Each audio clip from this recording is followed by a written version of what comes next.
So my name is Sara Koopman, and I'm a feminist political geographer, and right now I'm based at the University of Tampere in Finland. Okay, great.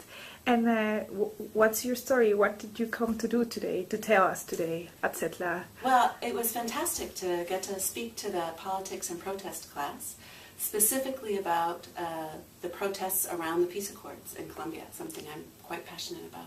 Okay, great. So in that context, I prepared only one question, which is based in your work, your recent work, and I would like to quote something that you used just recently. So the quote is, "Peace is not a static thing, nor an endpoint, but a social spatial relation that is always made and made again." So is peace being made in Colombia, even if the peace agreement was rejected by more than 50% of the population? And how so? Could you explain a little bit? Yeah, so as geographers we talk a lot about how peace is spatial and peace is a process. And there's a growing interest in geographies of peace.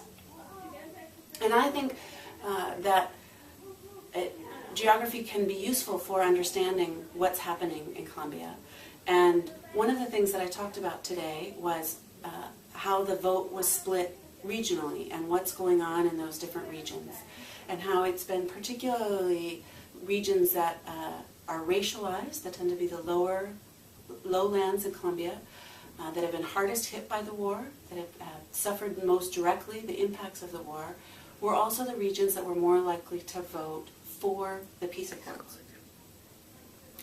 But I tried to combine that story of space and race with the gender dynamics in the accords, because we know, of course, that racism, classism, LGBT antagonism, or the heteropatriarchy are always entangled. And sure enough, I think that LGBT antagonism was really used to organize people to vote no, vote against the accords. This is the first peace accords in the world that includes protection for LGBT people,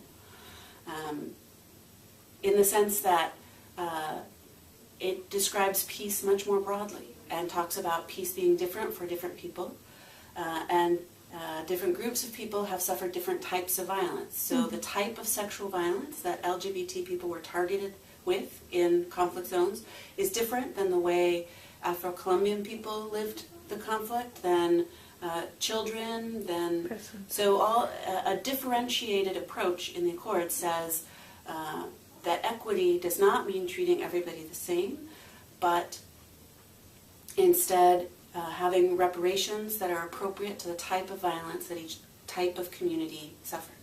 And so it's a real debate about what peace means for different types of people and different types of places, and says peace does not mean one thing all across Colombia.